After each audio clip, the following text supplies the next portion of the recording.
melayani Engkau Tuhan, karena Engkau begitu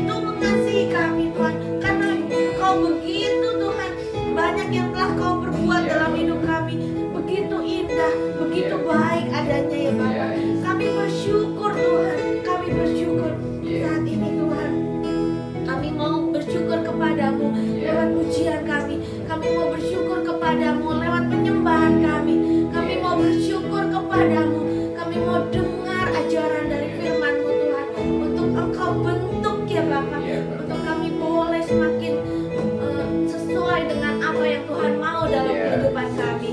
Terima kasih Tuhan, segala puji, hormat, kemuliaan Tuhan hanya bagi nama-Mu saja. Kami berdoa dan mengucap syukur dalam nama Tuhan Yesus. Ampuni Tuhan segala dosa dan kesalahan kami. Terima kasih Tuhan. Haleluya. Puji Tuhan. Amin. Oh Tuhan, baik Bapak Ibu Saudara. Amin. Amin. Mari kita memuji Tuhan. Hanya satu nama Tuhan Yesus yang kita sembah. Amin.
hari-hari. Berkati pemberitaan firman-Mu pada pagi ini, urapi hamba-Mu, sucikan, kuduskan, layakkan, dan biarlah kuasa Roh Kudus akan memakai hamba dan juga kami semua di tempat ini untuk menjadi orang-orang yang hidup di dalam kebenaran Tuhan. Kami mengucap syukur dan berdoa menyerahkan waktu ini yang singkat, tetapi kami percaya di dalam Tuhan ada kualitas yang terbaik. Tuhan sudah siapkan. Puji Tuhan, haleluya, amin. Bulan Juli kita betul-betul sudah bisa kembali ibadah di gereja ya. Jadi dalam waktu 2 minggu ini nanti kita akan persiapkan betul-betul apa yang harus kita lakukan. Mengingat bahwa kita harus melakukan AKB. Apa itu AKB? AKB ini sering didengung-dengungkan. Jadi dalam masuk new normal ya. Adaptasi apa? Ya, AKB. Istilah ini pertama kali ditulis oleh Om Ben di grup. Saya sempat tanya apa itu Om Ben. Lalu ya, Kehidupan baru. ya sedikit lagi. Aku kebanggaan Bapak. Akhirnya kemarin ada yang bilang aku kangen Budur. Nah, AKB. Jadi Bapak Ibu harus familiar ya dengan istilah ini. Istilah ini adalah istilah untuk kita memasuki new normal. Jadi istilah AKB sudah mulai ini sih, mulai apa ya tadi, mulai benar. Tapi saya belum ada yang tepat. AKB. Bapak Ibu harus mulai apa ya, familiar dengan istilah ini, AKB. Apa itu AKB? Kebiasaan sih. Iya, kebiasaan baru. A-nya apa? Oh, bukan adaptasi. Adaptasi. Ya, adaptasi kebiasaan baru, ya. Jadi itu AKB, adaptasi kebiasaan baru. Nah, judul khotbah saya pada pagi ini juga AKB, adaptasi kebiasaan baru. Jadi istilah ini nanti Bapak Ibu nggak usah kaget, nggak usah heran, akan Bapak Ibu sering dengar dan didengung-dengungkan di mana-mana oleh pemerintah. Kita harus mengikuti AKB. AKB itu adaptasi kebiasaan baru. Nah, AKB ya adalah cara kita merubah perilaku, gaya hidup, kebiasaan. Jadi AKB itu adalah adaptasi kebiasaan baru, cara kita untuk merubah perilaku kita, gaya hidup kita, kebiasaan kita dirubah. Istilah slogan ini dicanangkan pemerintah sebagai slogan untuk merubah kebiasaan, gaya hidup, perilaku masyarakat Indonesia khususnya dalam mencegah penyebaran dan penularan virus corona. Jadi istilah ini, slogan ini dicetuskan oleh pemerintah supaya semua mempraktekkan AKB, adaptasi kebiasaan baru. Apa saja AKB yang harus kita lakukan? Ada 3 hal yang paling utama. Slogan AKB ini, ya maksudnya merubah adaptasi perilaku kebiasaan masyarakat Indonesia untuk menjaga pola hidup yang bersih supaya mencegah dan juga menghambat atau memerangi penularan virus COVID-19 ini. Nah, apa itu 3 langkah AKB? Praktek 3 AKB-nya apa? Yang pertama, Mencuci tangan. ya rajin cuci tangan dengan sabun. AKB, makanya Bapak Ibu, kita sekarang ini kan katanya harus virus corona ini tidak akan hilang dalam 2 tahun karena vaksinnya belum ditemukan. Makanya selama kita hidup berdampingan katanya, ya malah dikatakan berdamai, karena seperti minggu lalu saya juga katakan kita nggak pernah tahu virus itu ada di mana, meskipun ruangan ini juga sudah disemprot tadi pagi. Rajin cuci tangan, ya cuci tangan dengan sabun. Yang kedua, apa? Jaga jarak, ya social distancing. Yang ketiga, Banyak online. yang ketiga, bukan. Masker. Gunakan masker, ya. Jadi 3 langkah ini. Dan 3 langkah AKB ini juga yang akan menjadi 3 poin khotbah saya pada pagi ini. Karena khotbahnya berjudul AKB, adaptasi kebiasaan baru, dan apa saja ya yang harus dilakukan, kebiasaan baru apa saja yang harus dilakukan oleh masyarakat Indonesia pada umumnya adalah 3 hal. Saya akan mulai, yang pertama adalah menjaga jarak, ya, karena poin khotbahnya saya sudah susun dari yang pertama, menjaga jarak. Menjaga jarak atau social distancing. Nah, kita diminta untuk menjaga jarak supaya penularan, ya, virus ini bisa diputus. Karena kalau dekat dengan orang tertentu, ya, di dalam kerumunan, virus ini mudah untuk menular. Kepada siapa kita menjaga jarak? Saya ajak kita membuka Mazmur 1 ayat 1. Mazmur 1 ayat 1, demikian firman Tuhan. Berbahagialah orang yang tidak berjalan menurut nasihat orang fasik, yang tidak berdiri di jalan orang berdosa, dan yang tidak duduk dalam kumpulan pencemooh. Secara khusus saya katakan kita harus jaga jarak terhadap pencemooh. Dikatakan tidak duduk dalam kumpulan pencemooh. Jadi tidak bersama-sama dengan pencemooh. Kita harus jaga jarak dengan pencemooh. Mengapa kita harus jaga jarak dengan pencemooh? Apa itu pencemooh? Pencemooh itu adalah orang yang, ya, selalu menghina, pencaci, pencela, suka berkata buruk tentang sesamanya. Saya ajak kita melihat Amsal 29 ayat yang ke-8. Amsal 29 ayat yang ke-8. Mungkin bisa bantu baca, karena ini nggak ada mimbar, saya agak kesulitan meskipun saya sudah Amsal 29 ayat 8. Ya. Pencemooh mengacaukan kota, tetapi orang bijak meredakan amarah. Iya, terima kasih. Pencemooh mengacaukan kota. Jadi pencemooh itu tadi dikatakan orang yang definisinya, pengertiannya adalah pencaci, pencela, orang yang selalu menghina, orang yang berkata buruk tentang sesamanya. Kita harus jaga jarak nih sama pencemooh, ya. Karena Amsal 29 ayat 8 tadi mengatakan pencemooh itu mengacaukan kota. Bayangkan, kota saja dikacaukan oleh pencemooh, apalagi hidup kita. Kalau kita dekat dengan pencemooh, ternyata hidup kita menjadi kacau. Jadi pencemooh itu membawa suasana yang tidak baik.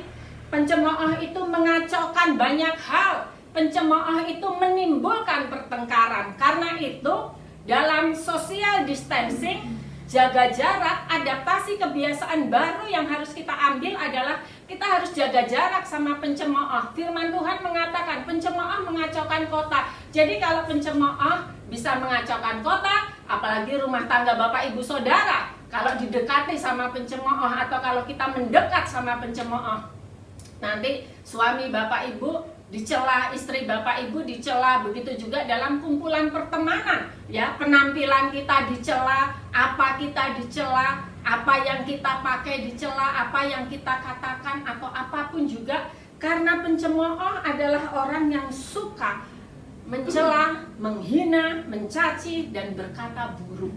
Jadi Mazmur tadi mengatakan orang yang tidak duduk dalam kumpulan pencemooh itu berbahagia. Dan kita tahu bahwa pencemooh mengacaukan, membuat keributan, menimbulkan pertengkaran.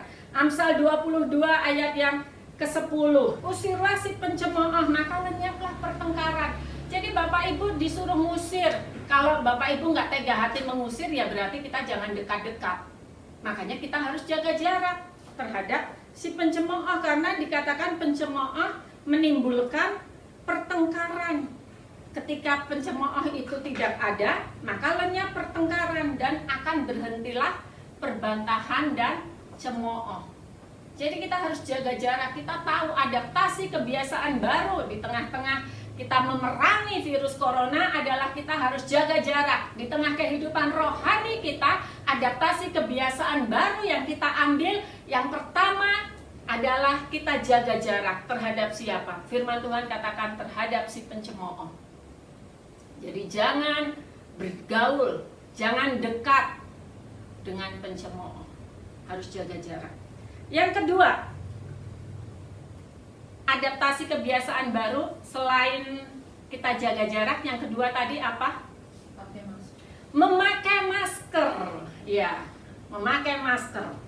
Nah, saya akan mengajak kita membuka Yakobus 1 ayat yang ke-19.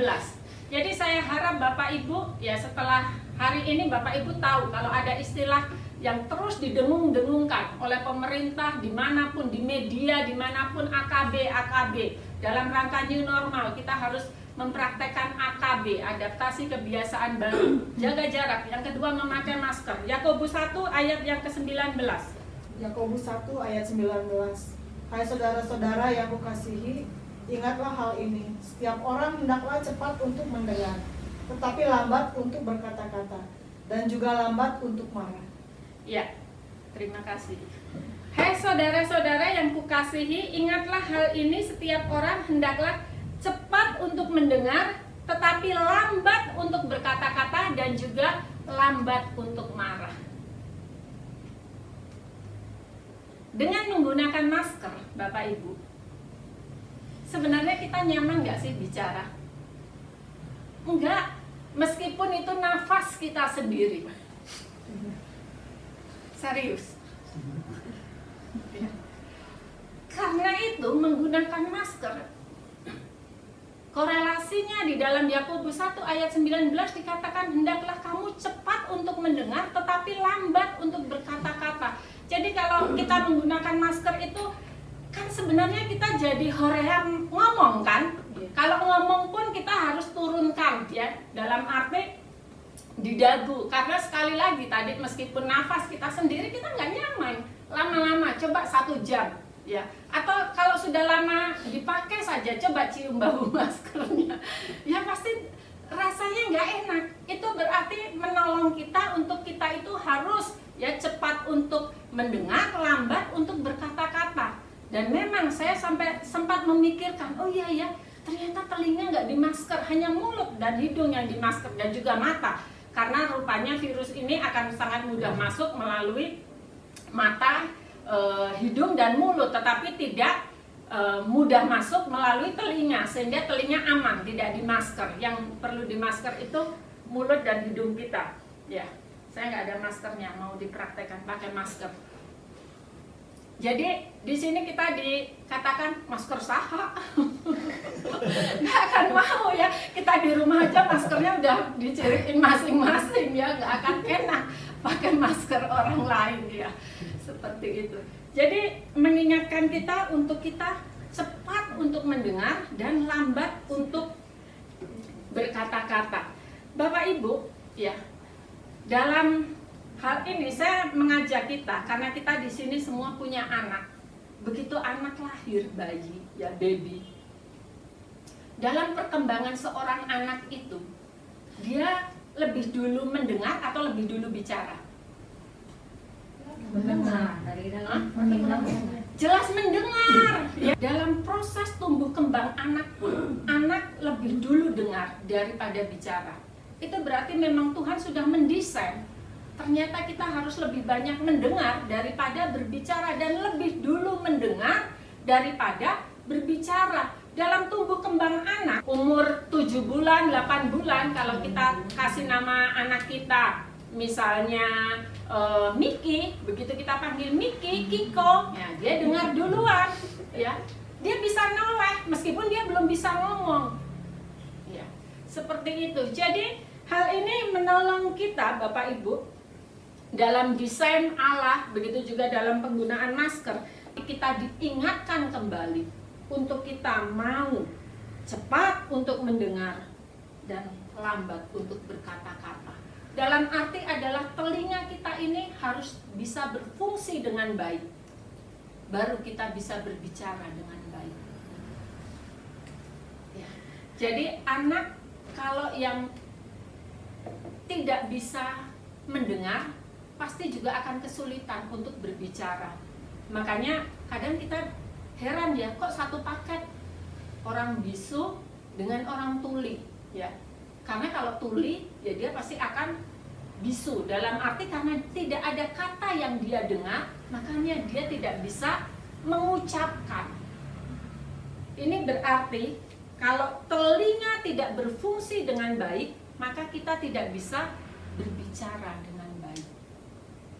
Oleh karena itu, kalau telinga kita berfungsi dengan baik, kita akan bisa berkata-kata dengan baik.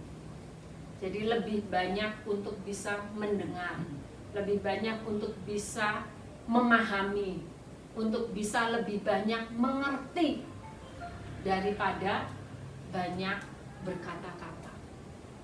Ini pun juga ya resep, salah satu kunci rumah tangga adalah lebih banyak mendengar apa kata pasangan daripada banyak berbicara. Nah, Bapak Ibu, yang ketiga, adaptasi kebiasaan baru apa? Cuci tangan dengan sabun. Ya, memang tidak boleh hanya air, karena tidak bisa mematikan virusnya. Dengan sabun, meskipun sabun cuci piring, ya gak usah sebut merek ya. Soalnya nggak mau diiklan. Kalau mau kan kita tampil di YouTube misalnya, saya sebut merek terus kita dibayar berapa gitu. Ya, cuci tangan dengan sabun, meskipun sabun pencuci piring, virus itu akan lenyap. Korelasinya apa? Mari saya ajak kita melihat firman Tuhan di dalam ya Markus 7 ayat 1 sampai 3. Begitu juga Lukas 11 ayat 37 dan 38. Markus 7 ayat 1 sampai 3, demikian firman Tuhan. Nanti boleh dipersiapkan Lukas 11 ayat 37 dan 38. Pada suatu kali, serombongan orang Farisi dan beberapa ahli Taurat dari Yerusalem datang menemui Yesus. Mereka melihat bahwa beberapa orang muridnya makan dengan tangan najis, yaitu dengan tangan yang tidak dibasuh. Sebab orang-orang Farisi seperti orang-orang Yahudi lainnya tidak makan kalau tidak melakukan pembasuhan tangan lebih dulu, karena mereka berpegang pada adat istiadat nenek moyang mereka. Silakan Lukas 11 37 38. Lukas 37 sampai 38. Ketika Yesus selesai mengajar, seorang Farisi mengundang dia untuk makan di rumahnya. Maka masuklah ia ke rumah itu, lalu duduk makan. Orang Farisi itu melihat hal itu dan ia heran karena Yesus tidak mencuci tangannya sebelum makan. Iya. Nah, AKB, adaptasi kebiasaan baru, adalah cuci tangan dengan sabun. Tapi tadi Lukas 11 37 sampai 38, siapa yang makan nggak cuci tangan? Ibu, nanti Tuhan Yesus makan nggak cuci tangan. Kalau yang saya baca tadi Markus 7 ayat 1 sampai 3, siapa yang nggak cuci tangan? Yesus dan para muridnya makan dengan tidak mencuci tangan. Nah, padahal adaptasi kebiasaan baru kita adalah cuci tangan dengan sabun. Apakah Yesus dan para murid makan dengan tangan kotor? Sepintas kesannya mereka tidak peduli dengan kebersihan. Sepintas, ya. Kalau dalam bahasa kita, mungkin kita melihat, Yesus sama murid-muridnya kok jorok banget ya, makan nggak cuci tangan. Orang Farisi ahli Taurat aja makan cuci tangan, gitu ya. Kok dalam hal kebersihan Tuhan Yesus sama murid-muridnya, apa mereka merasa bahwa punya daya tahan tubuh yang baik? Sehingga mereka tidak perlu cuci tangan dengan menggunakan air membasuh terlebih dulu. Bapak Ibu yang dikasih Tuhan, Yesus dan para muridnya ya pasti sadar untuk mencuci tangan sebelum makan, kalau ya, mencuci tangan itu adalah bagian dari gaya hidup sehat. Tetapi yang dimaksud di sini adalah bukan mencuci tangan sebagai bagian dari gaya hidup sehat, tetapi di sini pembasuhan tangan merupakan bagian dari suatu ritual agamawi yang dilakukan oleh orang-orang Yahudi pada masa itu, karena hukum yang diberikan oleh Tuhan kepada imam. Kita bisa lihat itu di dalam Keluaran. Jadi saya akan mengajak kita membaca. Silahkan, Keluaran 30 ayat 21. Silahkan. Keluaran 30 ayat 21. Haruslah mereka membasuh tangan dan kaki mereka, supaya mereka jangan mati. Itulah yang harus menjadi ketetapan bagi mereka untuk selama-lamanya, bagi dia dan bagi keturunannya turun-temurun. Ya, itu hukum yang diberikan oleh Tuhan kepada imam ketika mereka melakukan upacara, ya, melakukan pembasuhan tangan terlebih dahulu. Jadi pembasuhan tangan yang tidak dilakukan Yesus dan murid-muridnya adalah pembasuhan tangan sebagai tindakan ritual atau pentahiran, penyucian, pengudusan, ya, bukan mencuci tangan sebagai bagian dari kebersihan. Jadi pembasuhan tangan ini merupakan satu hukum, ya. Kita tahu bahwa orang Farisi dari hukum Taurat yang Tuhan berikan itu diturunkan menjadi ratusan hukum dengan hukum-hukum yang detail yang harus dipatuhi dengan legalis, dalam arti dipatuhi dengan sampai sekecil-kecilnya, tetapi itu hanyalah untuk sesuatu boleh dikatakan ritual, seremonial, atau sesuatu yang lahiriah saja.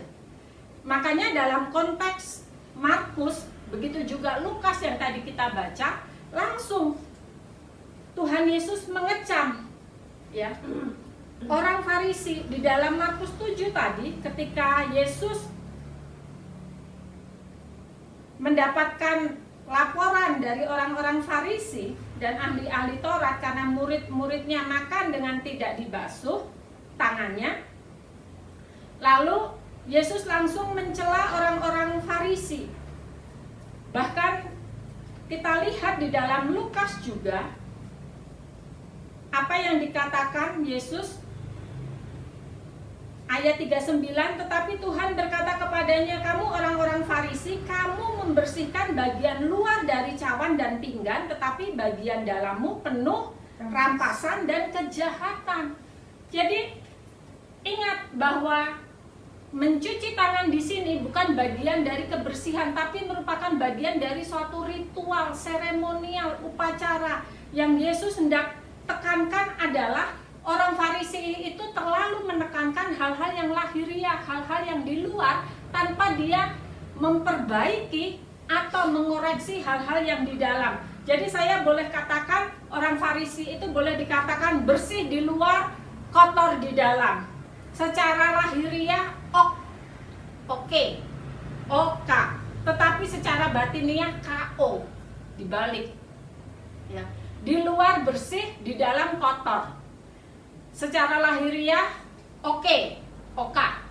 Secara batiniah KO, dibalik. Itu berarti bahwa orang Farisi ini adalah orang yang terlalu menampilkan hal-hal yang nampak di luar, sehingga Yesus selalu kecam orang-orang Farisi sebagai orang-orang yang munafik, orang-orang yang dari luarnya kelihatannya bagus, orang-orang yang Yesus katakan kamu itu seperti kuburan, dari luar nampak indah-indah. Karena kita harus tahu bahwa makam, ya, saya pernah ke sebuah daerah di luar Pulau Jawa, bagaimana makam itu dihias dengan begitu baik, dengan begitu bagus, ya, dengan bunga-bunga, lalu begitu cantik, tetapi di dalamnya adalah tulang belulang. Nah, di sini kita mengingat dan kembali kita belajar bahwa cara hidup yang tidak jujur atau hipokrit, munafik dari orang Farisi, itulah yang dikecam oleh Yesus. Jadi di dalam adaptasi kebiasaan baru, Bapak Ibu ingat, ketika kita mencuci tangan, kita sedang menjaga kebersihan. Tapi saya mau katakan Bukan cuma kebersihan tangan kita yang harus kita jaga karena kita memerangi virus corona, tetapi dalam kehidupan rohani kita juga harus terus menjaga bersih hati kita. Menyambung dengan khotbah saya minggu yang lalu, saya katakan orang yang benar itu adalah orang yang pikirannya benar, perkataannya benar, tindakannya juga benar. Jadi jangan cuma bersih tangannya di luar sebagai bagian dari upacara atau menjaga kebersihan lahiriah, tetapi kita juga harus menjaga kebersihan batiniah, menjaga kebersihan yang di dalam kita. Pikiran kita benar, hati kita benar, tindakan kita benar. Jadi adaptasi kebiasaan baru. Ingat Bapak Ibu, jaga jarak dengan orang berdosa. Dalam hal ini secara spesifik kita belajar tentang pencemooh. Pakai masker, itu berarti kita diingatkan untuk kita lambat dalam berkata-kata. Tapi mari kita kembangkan untuk kita lebih banyak mendengar. Cuci tangan dengan sabun, mengingatkan kita, bukan saja kita menjaga kebersihan tangan kita, tetapi jaga juga kebersihan hati kita. Sebagaimana Tuhan Yesus selalu kritik, kecam orang Farisi, karena dia selalu melakukan ritual dengan baik, tetapi di dalamnya penuh dengan kemunafikan. Jadi mari kita mengadaptasi kebiasaan baru, slogan yang didengungkan oleh pemerintah untuk merubah perilaku, gaya hidup, kebiasaan masyarakat Indonesia untuk memerangi atau mencegah penyebaran ataupun penularan virus corona secara rohani. Ya, kita belajar khotbah pada pagi ini saya beri judul adaptasi kebiasaan baru, untuk kita mengadaptasi kebiasaan itu dalam sisi rohani kita. Jangan duduk dengan kumpulan pencemooh. Mari kita menjadi orang yang lambat untuk berkata-kata dan juga lambat untuk marah. Yakobus 1 ayat 19 tadi. Dan yang ketiga, cuci tangan dengan sabun. Mari kita membersihkan bukan saja tubuh jasmani kita, tetapi juga tubuh rohani kita. Kita bersihkan. Tuhan memberkati. Kepada Bapa,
bertemu ya Tuhan, meskipun dengan kebiasaan yang baru ya Bapak. Terima kasih Tuhan ke semua anugerah-Mu yang masih memberi kami kesempatan untuk bisa beribadah, memuji, membesarkan nama-Mu Bapak.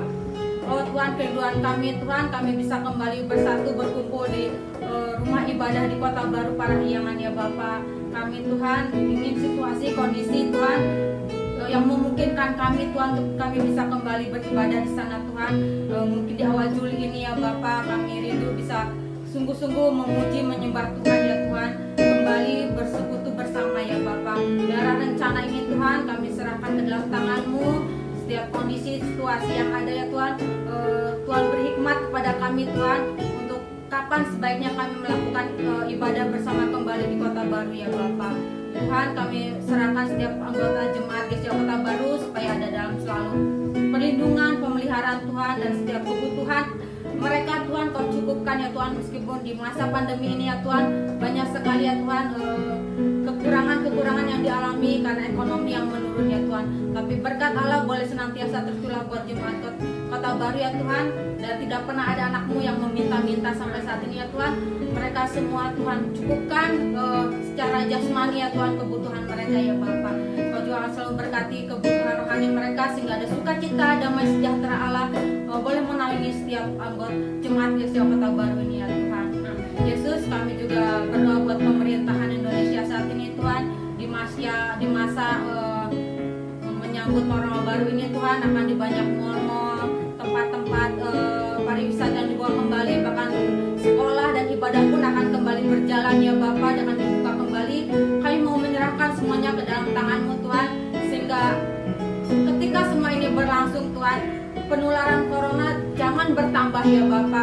Biarlah Tuhan semua boleh berjalan baik, masyarakat pun masih bisa Tuhan untuk menahan diri, untuk yang perlu, yang benar-benar membutuhkan itu yang keluar ya Bapa, sehingga penularan ini boleh tetap terjaga ya Bapa, dan setiap masyarakat Indonesia Tuhan boleh benar-benar menyadari dirinya sendiri Tuhan untuk menjaga keamanan dirinya sendiri ya Tuhan.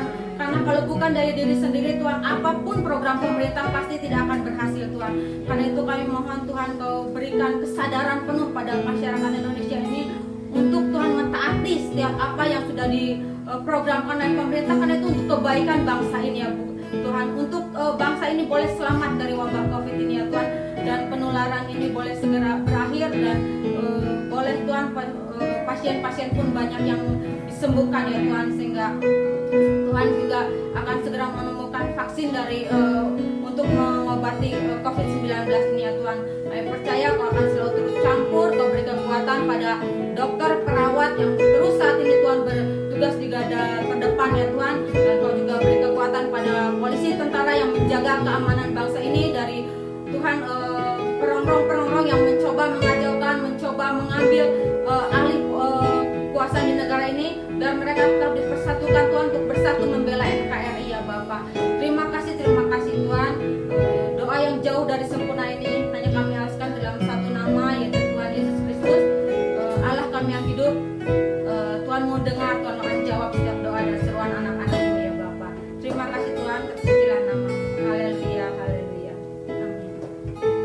Mari Bapak Ibu yang dikasih Tuhan, kita bangkit berdiri dan mengangkat tangan kita.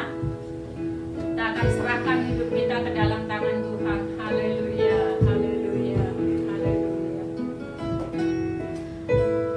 Kami mengucap syukur kepada Tuhan karena kami terus dipelihara Tuhan sampai hari ini. Dan kami percaya juga pemeliharaan Tuhan akan terus Tuhan lanjutkan.